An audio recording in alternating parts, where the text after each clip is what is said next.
just taking these injections and you've got no muscle mass, you're just going to look like Muck from Pokemon, do you know what I mean?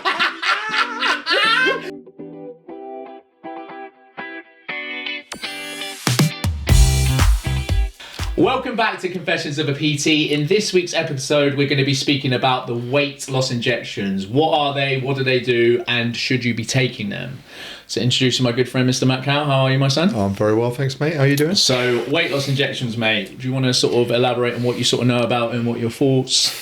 Well, from what I understand, they kind of originated for people with really quite severe diabetes.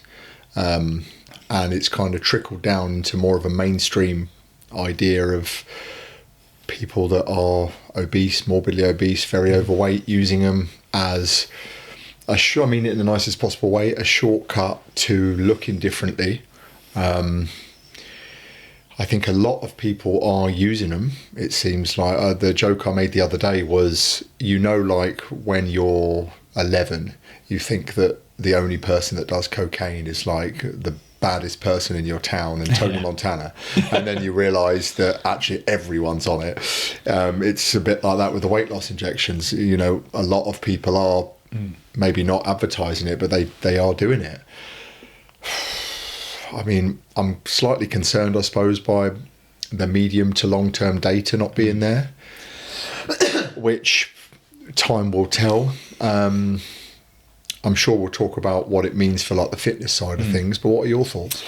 So what was really fascinating to me, so I actually did a teach on this to my community and my clients last week, and I did a poll about what they think the weight loss injection is, and 66% of them thought it was like a fat burner. And they didn't understand it's just an extreme appetite suppressant. Yeah. So when we go into it, it's manipulating the ghrelin and the leptin hormones to basically like not make you eat. And my argument against it was, so we did a study around Lyle McDonald speaking about like what's worse for you, being 7-8 stone overweight or not having like the right vitamins and minerals that you need. And that can be controversial to a point, but yeah, I think for anyone that thinks it is just a magic pill that you just take and it dissolves fat, it's not that at all. But I agree what you say. It's like we have no long-term study for it, and what we are the guinea pigs for this, and so many more people are taking it than what you realize. And I think we was having this conversation earlier, like people were just saying they're working hard but they're like assisted with it. And we spoke about it in recent topics with like steroids and that. What was it, one in 5 gym users? 1 in 5 male gym goers is actively on steroids. So there's two of us in here, so test him, he's not natty. I think you're right. One thing that I find interesting is look, being overweight is so bad that if it makes you not overweight, then that makes it inherently good, because there's so many ripple effect consequences that come from being overweight, hormonally, mentally, physically, spiritually. So that anything that can shortcut you out of that world of doom is good. But one thing that I think the fitness nuance that's massively getting overlooked, of course, because it's the mainstream focus is, I mean, Dr. Hilary Jones the other day talking about, Christ, it's going to cure cancer, it's going to cure the black bubonic plague, it's going to end world famine, it's going to sort climate change. Christ on a bike, that guy. But anyway, there's going to be a problem, I think, because people are losing muscle mass with it.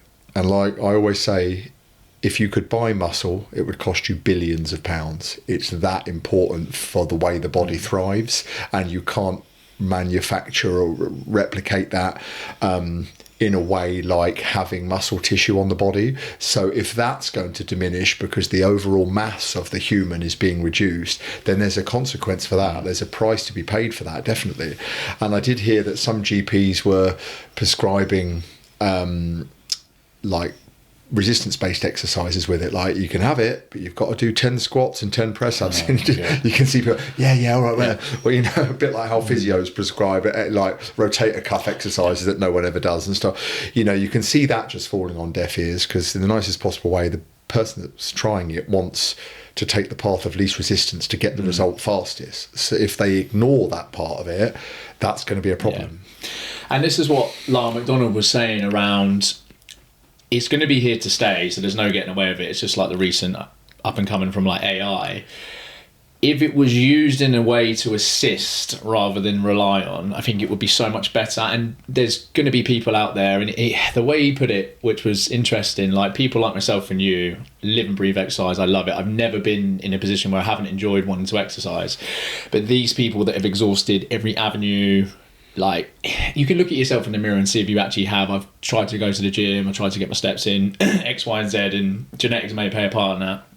But it's another avenue now where it's just I can take this and don't have to do anything. It's like we don't have to work for anything. We spoke about like Deliveroo. Everything's instantly. We don't have to walk to the shops anymore. Like it's just that this new epidemic of it is just gonna magnify. I guarantee obesity now is one of the biggest issues. Imagine what that's going to be in another 5 years. I know the success rate of it is, I think it's like 70%.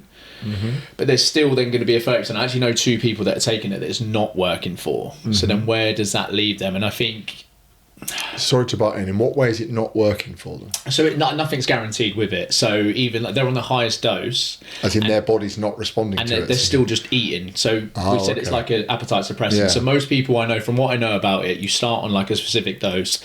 Like with anything, our tolerance builds. You build the dose. And this is what... I'm going to swear it pisses me off with it. People say we're in a cost of living crisis. People are dropping 200, 300, 400 pounds on this, not thinking twice. And that's not it's not a month. It's basically a monthly subscription. Like as soon as you come off it, I think it's 85% of what you've lost comes back on. So it's not fixing the problem. So unless you are financially invested in doing this for the rest of your life, and God knows what that's going to look like in 5 years when you're having 1 meal a day. Like, what's your blood sugar doing? What's your insulin levels? What's your nourishing and vitamins in your body? Like, that's just not... That shouldn't be the sole focus. And this is what I mean. If it's assisting you in, I'm going to start exercising, I just need a little bit of a boost, then I can understand it. But if people are just taking it and not doing the work, like you said... To give people a little bit of traction, like you said, I think... But another thing as well is... They're missing out on the magic of what a fitness journey does for you outside of just changing your body composition. The person that you become as part of the process, the willpower that you build, the discipline that you build, that really is where the magic is, not the way you look. So to bypass that with any kind of system, you can inherently lose out on all those. And another thing as well, and a slight side point, how disingenuous was the whole body Right, so again, how disingenuous was the whole body positivity movement now that there's something that, you mean we can do it easy? Oh no, we don't want to be fat anymore. Being fat's not as beautiful and as nice as it was. You know, I'll take your arm off now. There's something I can do that I haven't got to do burpees. Yeah. You know, you mean I can just click my fingers and do it and I don't have to run or... reduce my carbs. But it's the same thing. Like when we look at like a good physique, like lean muscle mass, I think it shows so much discipline. And if you're just taking these injections and you've got no muscle mass, you're just gonna look like Muck from Pokemon. Do you know what I mean?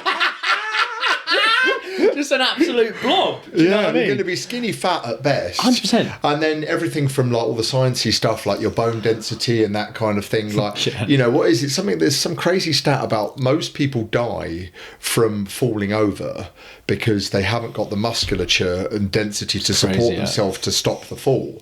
So that is why there's a trillion reasons why we love weight training. But that is one of the things, the nerdy stuff side of it, to keep the bones strong and to keep you kind of functioning, your skeletal system and that kind of thing. So if all that's just gone out the window, what does that say about it? But the worst thing about it, so the way in which you can actually get these injections is by your BMI being too high. Everyone in this goddamn age knows that BMI is the biggest load of bullshit, isn't it? Yeah. And you can fabricate it as well, which is the scary thing. And I think the problem that we're going to see in the next year, so the profits that the weight loss injection are having are scary. There's going to be people that are undercutting it, new brands, cheaper products. If people can't get it one way, they're going to go on like the dark web or anything to get it. And this is where the problems are going to occur, because it's not been GP recommended. It's not going to be quality. And it's the same with steroids. Like we said, people are just going to get the cheapest product, put whatever into their bodies because physically they look good, but not understanding the detriment to internally, because people don't see that. And that's the biggest issue. And when you open that door... Yeah, like you said, Hard the not to minute the grey area of regulation comes into play, it's going to be like, or we over here on the dark web do an Ozempic Mark II. Well, what's that? It's with a dosage that's beyond the legal limits. Do you want some? You know, and then you start getting into very, very dangerous ground in the same way you can buy moody steroids online and that kind of thing. People get seduced by that. There's almost certainly going to be a negative consequence to taking the high dose, or it's capped for a reason of regulation. Yeah, I think it's, you know, the passionate coach in me feels, you know, loses faith in humanity, that here we are with a bit of a magic bullet that we maybe never thought we'd see in my lifetime, and everyone's just jumped on it, and the idea of everything that's wonderful about changing yourself mentally, physically, spiritually through a fitness journey is being diminished. But not only that, I feel like, you know, Mother Nature laughs last, and anything that is doing things that are upsetting your biological rhythms, it's not all upside. It's not all upside. Mate, that brings me on 100%. So, like, for anyone that is listening that is considering it, like, you cannot mess with Mother Nature, and anything that you put in your body synthetically, your body will then just not start making or start processing. Yeah. And I think the biggest risk what people need to think about is long-term thyroid cancer. And I know that you can get cancer all over your bodies, but thyroid, that sounds just horrific. And if you are on these injections for like a year, you come off then, and then your body just doesn't regulate leptin, it doesn't regulate ghrelin. What the fuck does that even happen for you, like, rest of your life? Like, you can never be hungry, you never be full. Like, it's people That's just been corrupted in your brain. And then the long term, like, the next 10 years, like I said, with all the people that are taking it, they are going to be the guinea pigs. But I really worry, like, long term, what does that look like? Yeah, well, I guess, you know, on a series 106 confessions of a PT, if we're still going, we'll maybe talk about it then, and we'll chew the fat, no pun intended. Right,